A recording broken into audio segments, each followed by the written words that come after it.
Welcome back to The Five. While millions of Christians around the world were celebrating the birth of Jesus yesterday, al-Qaeda had another plan to mark the occasion. The Muslim terrorists targeted Christians on Christmas Day in Baghdad. At least 37 people were killed as car bombs tore through Christian sections of the Iraqi capital, including a church service. Good for you, brave boys. Once again, very little comment from the so-called moderate Muslims after yet another slaughter on one of the holiest days of the year for Christians.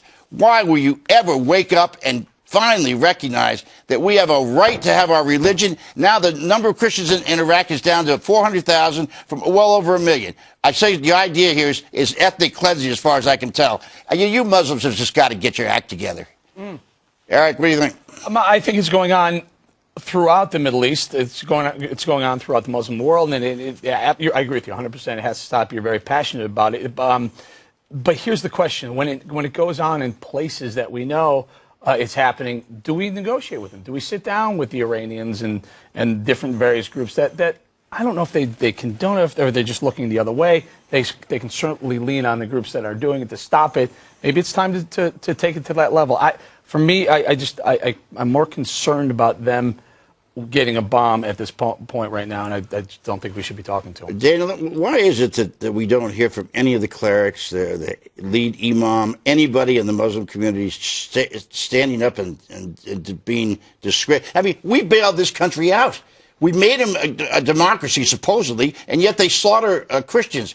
I mean, what is it? Why don't the Iraqis at least say something?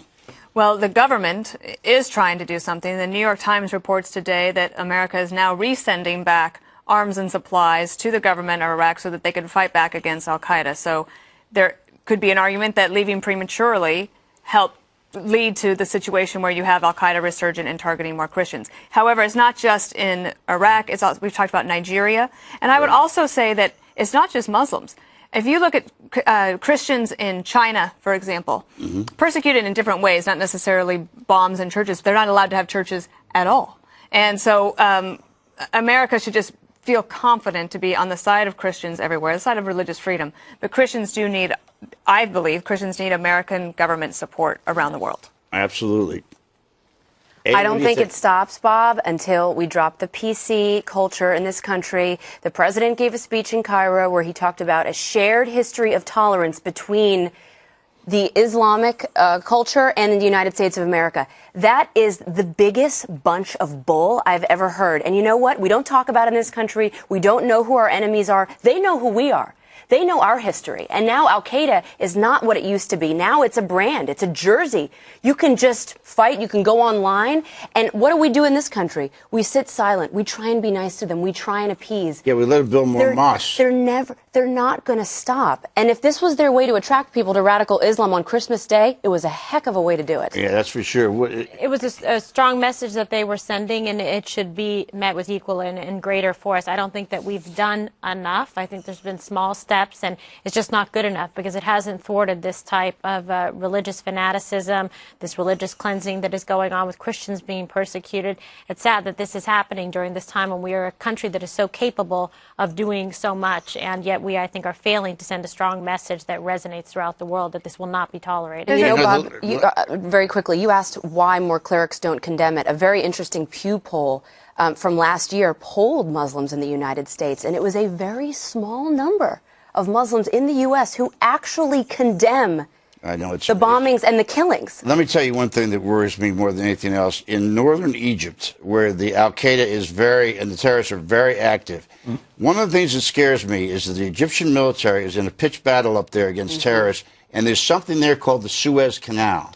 If the Suez Canal, and this is it's a prediction I hope I don't have to see come true, but if for some reason terrorists get control of the Suez Canal, it will wreak havoc over the economies of the world. Because we would make sure. Yeah, maybe we would. I certainly hope we would. But in Egypt, can I just touch on one more quick thing? Yeah. Piece of news today that the Egyptian government has declared the Muslim Brotherhood a terrorist organization. Thank God. That's not so good for Hillary Clinton. But do you remember what we talked about here when the Muslim Brotherhood came in? Why can't we do that? Well, President Obama was pushing to get the Muslim Brotherhood. I just want to make sure we mention the South Sudanese as well, because they're being persecuted in addition to the hundreds of thousands of Syrian refugees.